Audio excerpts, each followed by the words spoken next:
don't have a silly little intro, so here's this one to go instead. Here's your little silly intro, 'cause Katie can't read. Hi, and welcome back to Katie Can't Read. I'm Katie, and unfortunately, I can read. I'm sorry for lying to you. Well, earlier this week, I told you my top 10, 12 absolute favorite books of the year. So it seems only fair that I give you a few of my absolute least favorite books of the year. For this list, there are only a few requirements. Number one, I have to have read it for the first time this year. And number two, I have had to either been underwhelmed by it, disappointed in it, full-blown hated it like I did a few. And yeah, so these are going to go in a descending order from most medium to like the worst book I read this year. So like, get excited. I will tell you why I don't like the book. And you know what? If you've read these books and you're like, this is my favorite book I read this year, screw you. You know, I am sorry, but also we're all entitled to our own opinions, okay? And I'm going to be honest with you. I'm very sad that some of these books are on this list because I wanted to like them more, but it be like that sometimes. If the book comes early on the list, I don't hate it. I don't have any malice towards it. In fact, the first book on this list, I still like to look at the memes for because they're funny. And I would like to see this book grow farther. However, it was underwhelming. Okay, ready? With that said, let's go into the first one. All right. This one's gonna get me some heat, but I found this book so medium. I was ready for this to be like my overwhelming new favorite book because everyone that told me to read this loves this book, and I was like, However, the second two books in the series are great, so for this one, we're not gonna say the rest of the series. We're just gonna say The Cruel Prince by Holly Black. I just feel like the first one is so slow, so lackluster. I was not into it until the last 10 pages. I really only gave it 2.5 stars. I liked the second two, but this first one was not my vibe. So this is just like, I'm not a big fan of the fairy world. I didn't feel like the world building was very strong. I was constantly confused on what was going on. I thought Carden was a jerk. I thought everyone was a jerk. I even thought I couldn't even stand Jude for this entire first book. And I'm like, oh, I get it. She's an unreliable narrator. But I was also like, I don't care because I wanted to like her so bad. And this book also came after I read like 8 really good series that had really good starter books, and this starter book just didn't hit for me. I still actually do recommend this series because I think that the entire arc of the series is incredible, and by the last book I was genuinely rooting for the characters. So I still recommend this series, but I do give you warning that I don't like this first book at all. There's not like a single thing about this first book I enjoy. However, the second two, Le Chef's Kiss. This one is another one that, like, in structure, it's a really good book, but I was so excited for it, and then I was just like sucker punched in the gut when it was like underwhelming. And that's The Mermaid, the Witch, and the Sea by Maggie Tokuda Hall. I love pirates, and when I saw that there was a magic fantasy pirate book, I said yes. With a sapphic love story, I said yes. And I read it, and I was just like underwhelmed the entire time. And I still can't pinpoint why. I did really enjoy the ending. I liked a lot of the characters, but I think it was the plot was not very strong to me, and the romance felt weird, and the main character felt weird to me. It was not my favorite pirate book I've ever read, if we're gonna be completely transparent. I still think it's really good though. It's really well written. The side characters are so interesting. And I think it's good, but like it's not great. And I was hoping it'd be great. I think this was another like 2.5 stars, and yeah. I didn't like the world building either. I felt like the world building was iffy. It was fine. I guess it was just fine. You know, when it's just like fine. I don't want to read books that are just fine. I want to read books that are great. The next book on this list is the one I read most recently, and it was just a bummer. I saw a lot of people hyping this book up, and I was like, yes, yes, I'm so excited. And then I read it, and it was... This is a 2-star book, and this is A Cuban Girl's Guide to Tea and Tomorrow by Laura Taylor Namey. And I think it's partially because I picked this book up for the weirdest reasons. It's about this girl, and her entire life falls apart. Her abuela, who she's really close to, dies. Her boyfriend dumps her 2 days before prom. Her best friend decides, hey, I know we have this whole plan to go to college together, but I'm going to abandon you to do an African charity thing. And so her life falls apart.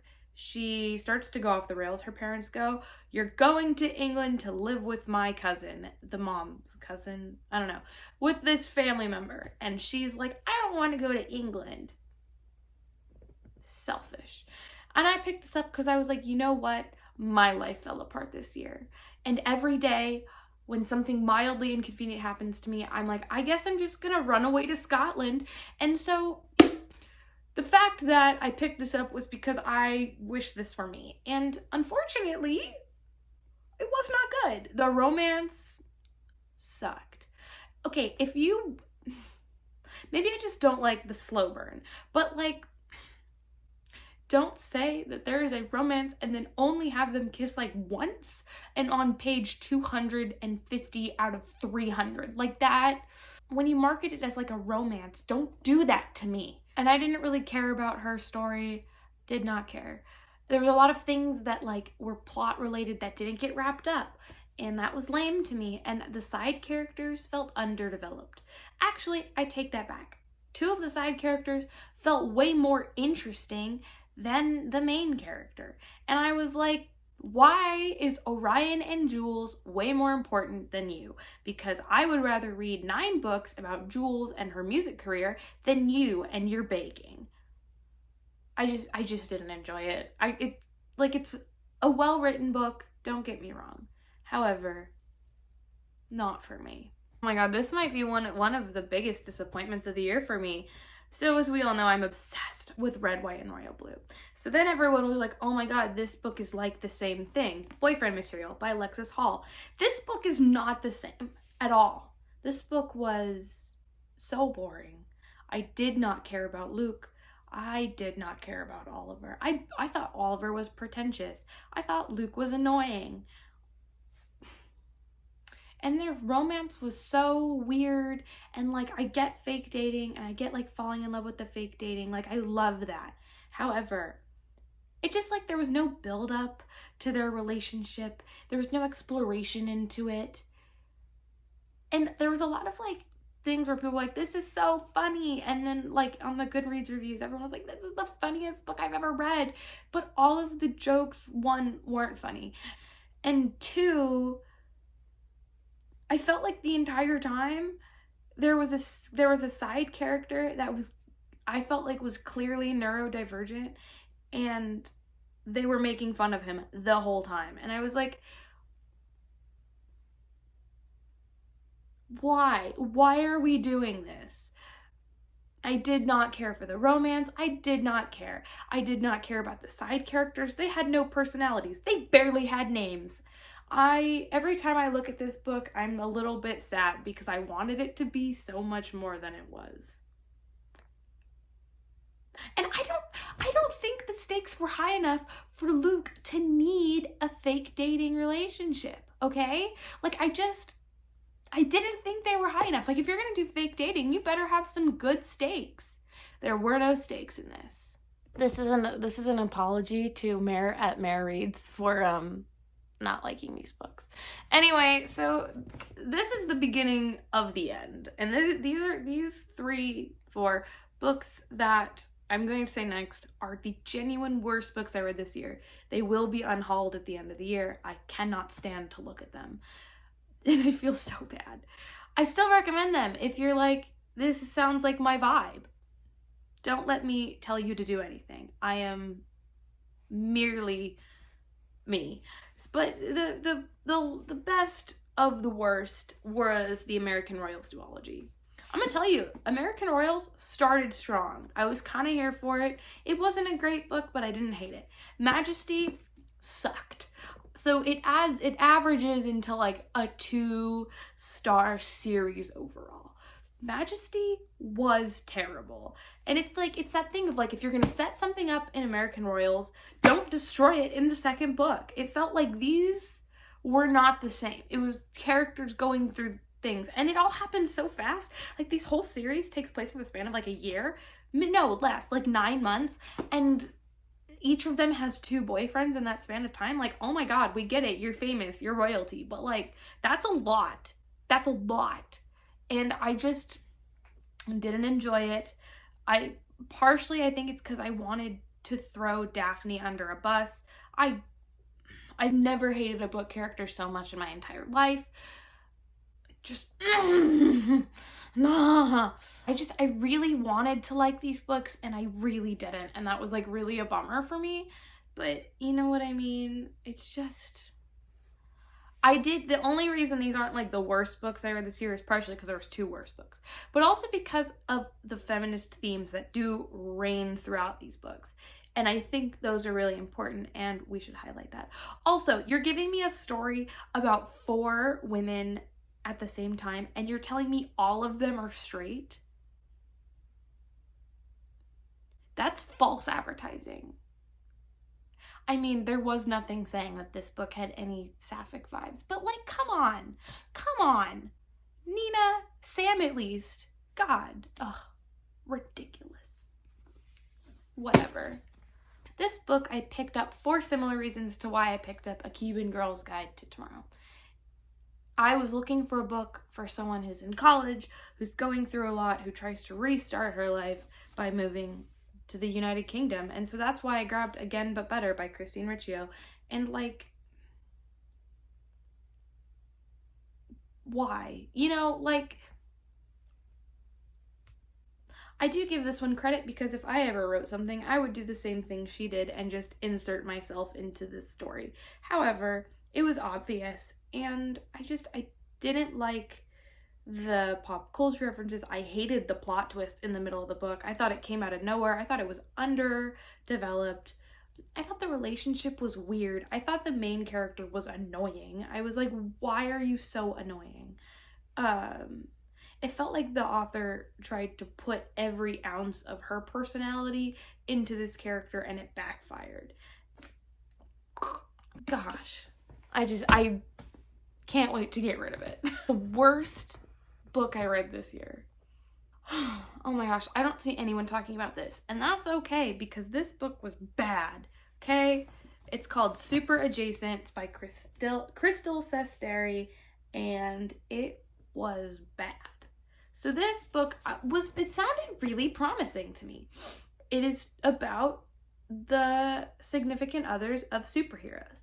And so there's this like Avengers type team, and then all of the people that are super adjacent, so that's all their significant others, they're kind of like friends. And they, you know, help each other. So it's a superhero story told from the perspective of the love interest. And I was like, spicy. That's fun. We love to see it. We don't love to see it. Both girls were annoying. One of them spoke, like, her prose was in text language at times. Like, I don't care. You cannot put LOL into a paragraph. Like, you can use it maybe in dialogue, like, because I'll sometimes say LOL when speaking to like a friend, but like when you're in the middle of a paragraph, don't be like, OMG, I found it. Like, that's ridiculous. That's bad writing.